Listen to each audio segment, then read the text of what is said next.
In this video, I'm going to be talking about A Rush of Blood to the Head by Coldplay, released on August 26th, 2002. It is celebrating its 20th anniversary. Now, why am I talking about Coldplay? They are one of those bands I used to like. I think their first few albums were pretty good, and after that, I kind of lost track of them.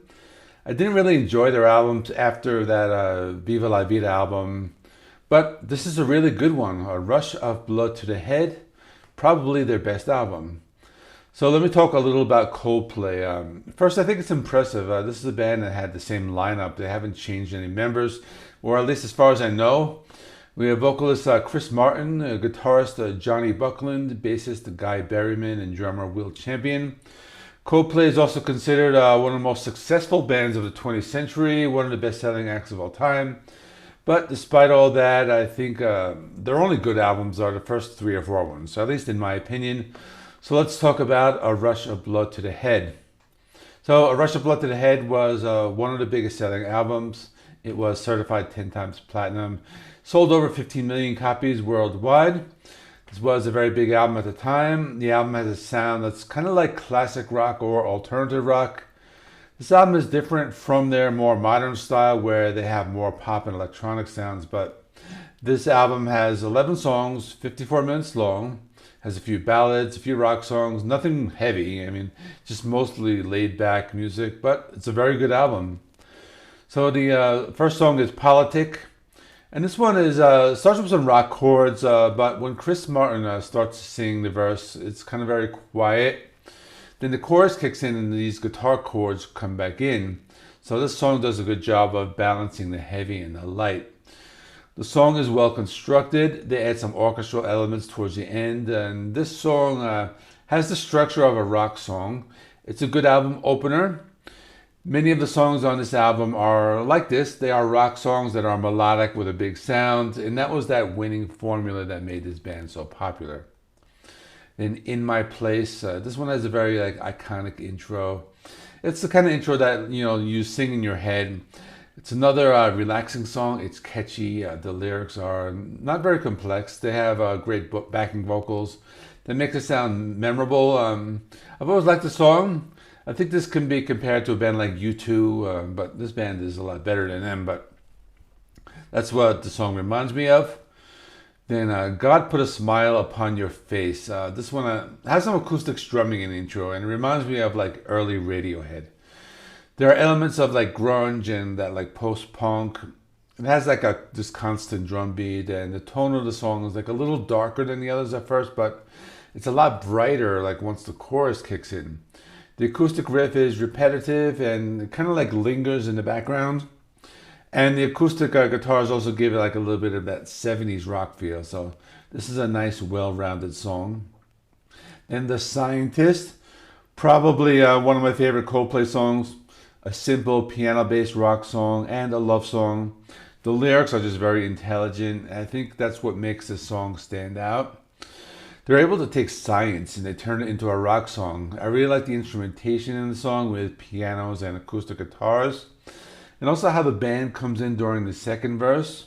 The best part of the song is kind of towards the end. They bring in those distorted grunge guitars, and I think that really makes the song work. Then Clocks, another good one. Kind of similar to The Scientist, where it does have that piano and guitar, but this one's a little more upbeat. Has a nice level of energy, not too soft, not too hard. The sound is very good, has the bass guitar and the pianos working together. Probably my second favorite song from the album. It's very catchy, and this one has clean guitars, giving it this very full sound. The next couple of songs are more like these album cuts, maybe not as well known, but we have Daylight. This one's cool, kind of like a psychedelic Beatles song mixed with a little of that Radiohead. It's different, a nice change of pace. Has a slow building sound, and all the instruments have their own sound.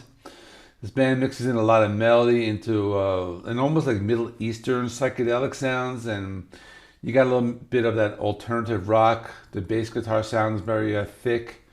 Chris Martin's vocals have kind of a different sound, almost like a droning sound as opposed to his more pop vocal style. And the song is very original and a really good song.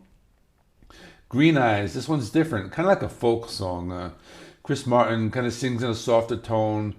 This one has the feel of like a 70s folk rock song. And we got acoustic strumming, a mellow sound.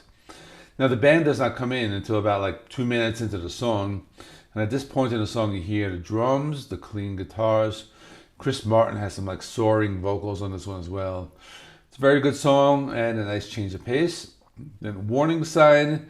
This one is kind of like a laid back grunge type of sound mixed with a little of that like psychedelic rock. In the verse section, you hear like the clean guitars, and this one reminded me a little of like Pearl Jam. It has that classic rock influence. In the middle of the song, you hear some of that like psychedelic rock.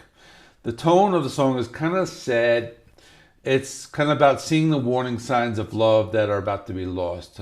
This one's very good. It's a nice deep cut on this very consistent album. A Whisper, this is a song, it's kind of like a grunge song. This one's similar to an early Radiohead type of song mixed with some classic rock. Has those dirty, distorted guitars playing the chords, some hints of psychedelic rock.